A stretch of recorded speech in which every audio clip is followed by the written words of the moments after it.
मंजूर डिस्ट्रिक्ट अनंतनाग से हूँ। जीएमसी में पोस्टिंग है। मैंने बैचलर्स के बाद मास्टर्स साइकोथेरेपी एंड काउंसलिंग से इसीलिए किया है क्योंकि मेरा एक दोस्त, मेरा एक भाई इस ड्रग में फंस गया था और उसके बाद 5-8 साल के बाद उसकी डेथ हुई है। इसलिए मैंने ये जो काउंसलिंग IPM से मुंबई से मैंने साइकोथेरेपी एंड काउंसलिंग का कोर्स किया ताकि मैं लोगों तक पहुंचूं इस हवाले से कि ये ड्रग कितना खतरनाक है। ये ड्रग जो है इससे कुछ हासिल नहीं होता है, इससे जिंदगी तबाह हो जाती है। इसमें हमें ये ड्रग कैसे पता चलेगा एक इंसान इसमें ड्रग में आया है, ये इस्तेमाल कर रहा है। तो बहुत सारा जो मैंने पढ़ा, जिस पे इस पे रिसर्च किया कि जब हमें एक सोसाइटी और गवर्नमेंट दोनों को ये एक अहम एक जिम्मेवारी है। पहले तो सोसाइटी को है कि सोसाइटी को देखना चाहिए कि अपनी सोसाइटी में क्या हो रहा है, क्या नहीं हो रहा है। बाकी सबसे पहला है कि घर का फर्ज है, जो घर वाले हैं, जो इसके पेरेंट्स है, उसको देखना है कि अपने बच्चे के साथ वो कैसे डील कर रहे हैं और किस तरह से उसकी कैसी सोसाइटी है, उसका सर्कल कैसा है, उसका फ्रेंड सर्कल कैसा है, उसका स्कूल कैसा है।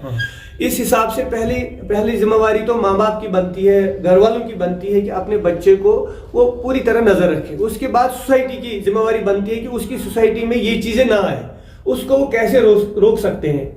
खुदा न खास्ता अब कोई फंस गया इस ड्रग में तो उसको बाहर कैसे लाए। पहले तो उसको काउंसलिंग है, उसको साइकेट्रिक की कंसल्टेशन की जरूरत है, काउंसलिंग की जरूरत है। उसके बाद हम गवर्नमेंट ने जगह जगह ड्रग एडिक्शन सेंटर्स बनाए हैं जिसमें हम उसको एडमिट कर सकते हैं, मेडिसिन दे सकते हैं, काउंसलिंग कर सकते हैं। और उसके बाद जब वो घर वापस आए, उसके बाद वो घर वालों की भी जिम्मेवारी है, सोसाइटी की भी जिम्मेवारी है कि उसके साथ कैसे वो पेश आए, कैसे डील करे उसके साथ as a normal human being. उसको दोबारा उस पीरियड से निकलने में एक सोसाइटी और उसके फ्रेंड सर्कल और उसकी फैमिली का बहुत हाथ होना चाहिए कि उससे बाहर निकले। गवर्नमेंट ने भी बहुत सारे ऐसे स्कीम्स रखी है कि उनको कैसे आबाद किया जाए।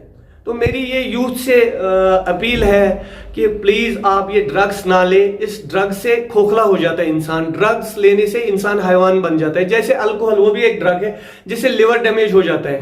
जैसे हम स्मोकिंग है या जिसको आम भाषा में चरस कहते हैं, उसकी तो जो ले लेता है उसकी तो जो क्षमता है, दिमाग की सोचने की क्षमता है, वो खत्म हो जाती है।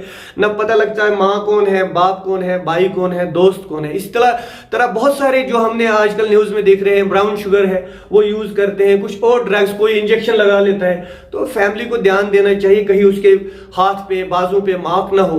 तो इससे वो जान सकते हैं, उनके आईज और उनके बिहेवियर में चेंजेस हो जाती है, उनके बिहेवियर में भूख लगना बंद हो जाता है, रेस्टलेसनेस हो जाती है और अकेले रहते हैं वो लोग। कई बाथरूम में बहुत टाइम बिताते हैं। जैसे मैंने कहा कि मेरे दोस्त के साथ ऐसा, मेरे भाई के साथ one of my close friend था जिसकी डेथ हुई है जब मेरी स्टडी हो रही थी। मैं लुधियाना में पढ़ा बड़ा हूँ, लुधियाना में मेरी स्टडी हुई है। वो मेरा भाई था जिसकी अल्टीमेटली उसकी डेथ हो गई क्योंकि उसके बाद उसका हेपेटाइटिस सी हुआ है। जब वो सुई लगाता था एक दूसरी तीसरी, जो हेपेटाइटिस बी सी, इसमें तो चांसेस होते हैं जब हम इंजेक्ट करते हैं तो इससे ये इन्फेक्शन बढ़ जाता है, तो जिससे वो हेपेटाइटिस का शिकार हो गया, हेपेटाइटिस सी का शिकार हो गया, लिवर डैमेज हो गया। इसलिए मेरी यूथ से बहुत ये अपील है और हमारे समाज से भी ये अपील है, आसपास पूरी तरह नजर रखें। गवर्नमेंट पे भी ये एक गवर्नमेंट का भी एक ये अवेयरनेस का प्रोग्राम चलाना चाहिए और जो हमारी आपस की सोसाइटी है उनको भी ख्याल रखना चाहिए कि ये जो ड्रग है ये हमारी सोसाइटी में ना आए। हमारी सोसाइटी को ये खोखला कर देता है और जिससे बहुत मुश्किलें आएंगी। ये एक जिंदगी का नहीं है, ये उसकी जिंदगी खाली जो ड्रग लेता है उसकी जिंदगी के साथ नहीं है, उसकी फैमिली के साथ, उसके दोस्तों के साथ, और उसका असर पूरी सोसाइटी पे पड़ता है।